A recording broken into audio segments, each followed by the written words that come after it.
Hi ladies and gentlemen, here. It's video time again, and as the header states, or like the header states, I'm going to discuss the Theurgia Goetia. The Theurgia Goetia is, the Theurgia Goetia is part of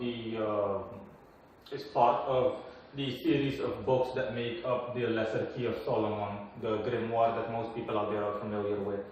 The Goetia is book 1. The Theurgia Goetia is book 2. There are 5 books in total, I think 5 or 6 books.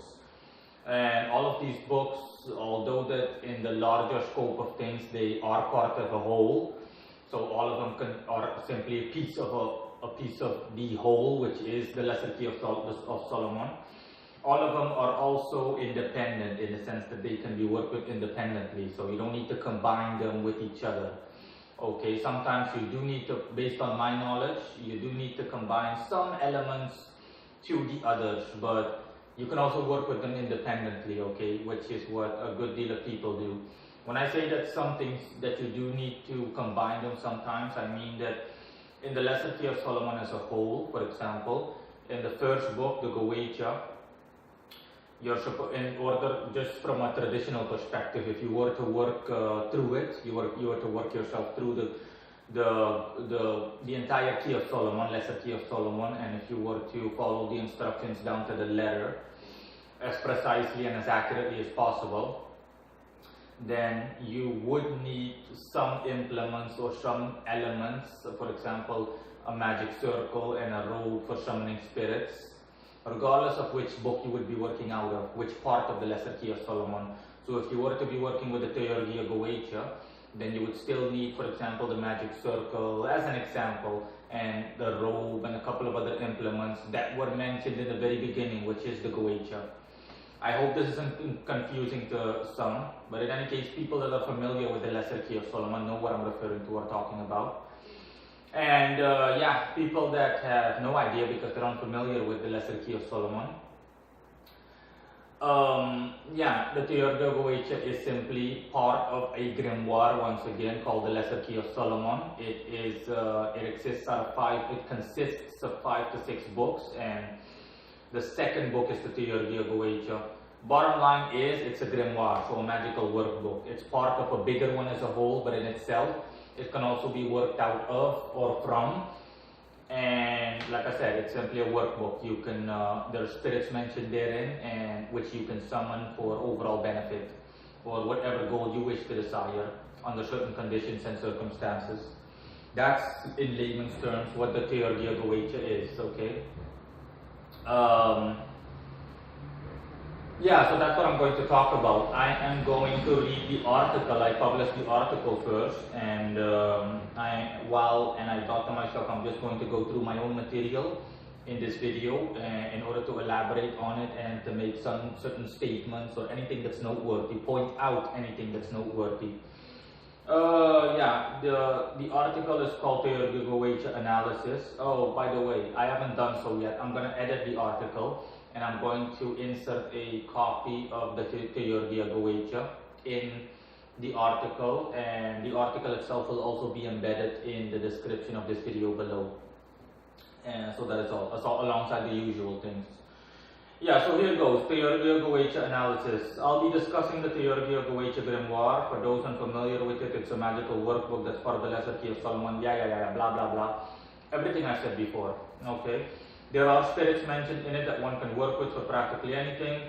See the introductory description below. This is mentioned in the first or the second page of the Theurgia Goetia. It's simply an intro. The office of these spirits is all one. For what one can do, the others can do the same, which is true. Based on my research of the Theurgia Goetia, these spirits don't really differ in terms of abilities. At the very least, most of them can do all of them practically. You can just say all of them. Practically all of them do the same thing. They can help. What one can help you with, the other can do too. So they can show and discover all things that are hidden and done in the world, and can fetch and carry and do anything that is to be done or contained in any of the 4 elements. Fire, air, earth or water, and also the secrets of kings or any other persons or person. Let it be in what kind it will. These are by nature good and evil, that is, The one part is good and the other is evil. They are governed by their princes, and each prince hath his abode in the points of the compass, as is shown in the following figure. Therefore, when you have a desire to call any of the princes or any of their servants, you are to direct yourself towards that point of the compass. The king or prince has his mansion or place of abode, and you cannot well err in your operations. By err, they mean make an error or make a mistake. It's Old English for making a mistake, sorry.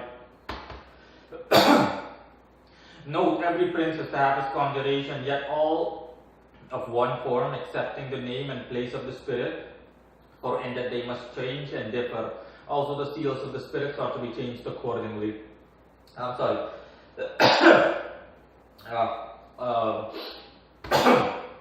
I almost swallowed some of my own saliva, I'm sorry, while talking.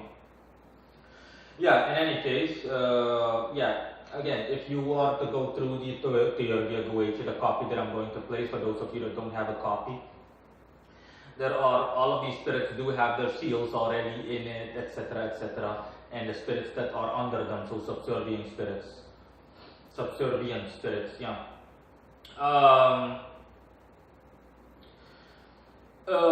So I'm going to elaborate on this introductory statement. They can show and discover all things that are hidden and done in the world, and can fetch and carry and do anything that is to be done and contained in any of the core elements, air, fire, water. And also the secrets of kings or any other persons in what kind they will. All of these, okay, people that are familiar with the Goetia know that this will ring a bell, because a good deal of spirits mentioned in the Goetia also have this description, or have this description in part or partially.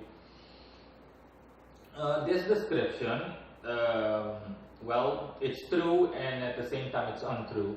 Okay, this description is an exaggeration, and the reason why is because I also noticed that in my research, the Theurgia Goetia as a whole, so all the spirits mentioned in it, they possess strong lunar traits. They're not lunar. I'm not saying that they're lunar. Don't make that mistake. I said that the Theurgia Goetia as a whole, okay, so that means every spirit in it mentioned and every technique that can get you something magically is of a strong lunar nature, or possesses a strong lunar trait.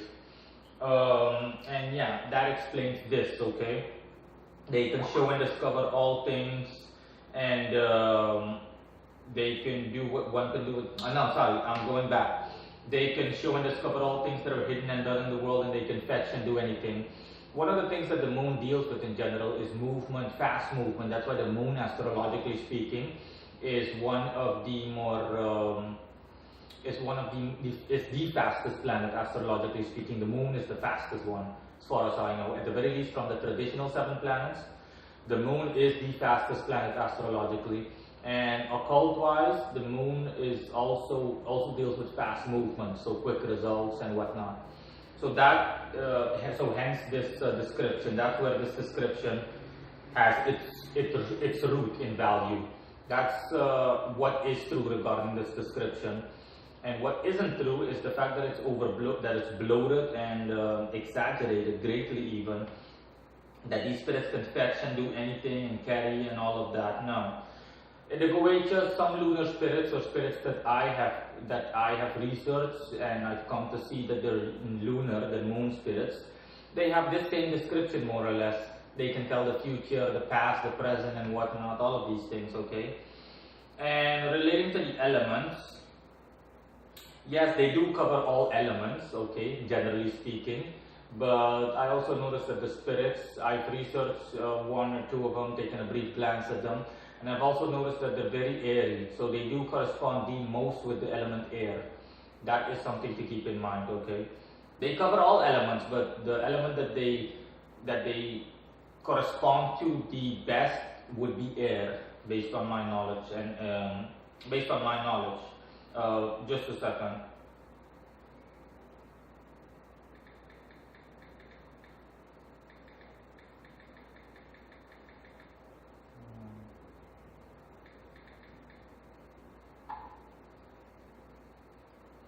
Yeah, I'm sorry. Now someone just WhatsApped me. In any case, yeah. These are by nature good and evil, which is also true. Some spirits mentioned in the Theurgia Goetia are they're celestial, while others are infernal. I'm gonna list one later as an example. Let's see. Yeah, that is pretty much it, okay.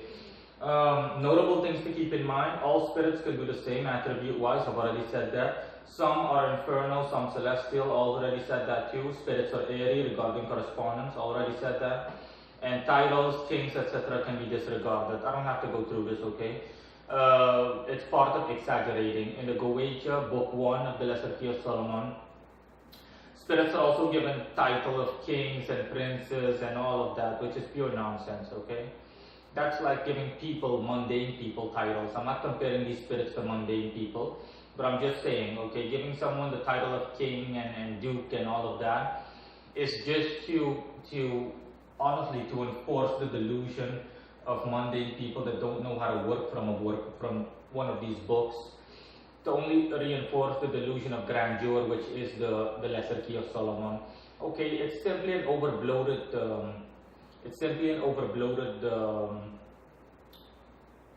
These are simply an overbloated titles that people use, or that the author has used to blow up the Goetia as a whole. Not the Goetia, sorry. I mean the Lesser Key of Solomon as a whole. Honestly, and if you haven't noticed, okay, a lot of it happens more to be the case with celestial, with infernal spirits and spirits that are pagan in root or nature. Rarely is a title of king or anything like that given to a celestial spirit, a spirit that is holy and belongs to the heavenly hierarchy. Again, this is just pure nonsense. You can easily disregard that, okay? The titles do not matter. No king, no duke, no prince, no nothing. And keep in mind that this is an accurate estimate, okay? This, my research as a whole is an accurate estimate, but I'm not claiming that anything is 100% guaranteed, concrete, or set in stone. I could be wrong. I'm strong enough to admit that there are maybe 1 or 2 points where I'm wrong, but it's highly unlikely, knowing me, okay? Not to come off as arrogant, but it's highly unlikely that I'm wrong in at least one of these points. And yeah, in the article I've listed a graph. Okay, you'll also find that in the Theurgia Goetia. It's like a compass, and it hints at all cardinal directions, and within those cardinal directions are the elements, and there is it looks like a wheel with all the spirits mentioned therein, and practically the wind directions that they govern or that they deal with or correspond to. My summarized analysis of this grimoire as a whole is that it offers independence, self-empowerment, overall ascent, movement, faster results, like I said, generally, overcoming hardship, and practically anything that one would desire. That's what the Theurgia Goetia, specifically the spirits mentioned therein, that's what they have to offer as a whole. So yeah, the Theurgia Goetia covers everything. Every spirit, regardless of which spirit you want to work with, can offer you the things that people want, mundane as well as unmundane. Okay, mundane as well as something of a higher or genuine ascendental nature, whatever. Okay, so common things as well as things that aren't common, uncommon things. And yeah, one of the spirits mentioned therein as an example named Ecosiel. Ecosiel is one of the spirits that I summon from the Theurgia Goetia. It's Jupiterian. He corresponds to 13 degrees in Pisces and offers clairvoyance, aid in financial matters, and willpower. And yeah, like I just said, okay, Ecosiel is one of them. He told me that he's a fallen angel, and Ecosiel is very airy. He reminded me almost of Paralda, an elemental spirit, Paralda. Yeah, that's what Ecosiel looks like. It's just a floating guy. His feet are almost never on the ground. He keeps floating at least 30 centimeters in the air. And for the rest, he just looks like a generic angel in a white robe, etc., without wings. And he's also very transparent. So again, you can see what I said before, okay? Why I said what I said before. I've noticed that these spirits are airy, okay? Spirits from the Theurgia Goetia, they're very airy in nature.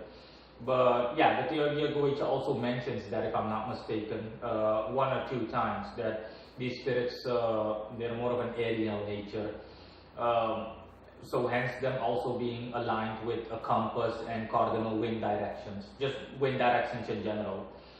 The element that they mostly correspond to is air, very airy in nature.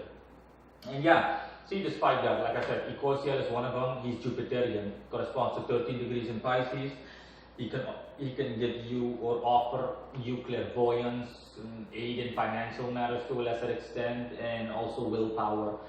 You know, he can get things done in a quick and efficient way and whatnot, all depending on the situation. And this is the case for practically every spirit in the Theurgia Goetia. And yeah, that is all. Okay, that's what the Theurgia Goetia as a grimoire in itself offers.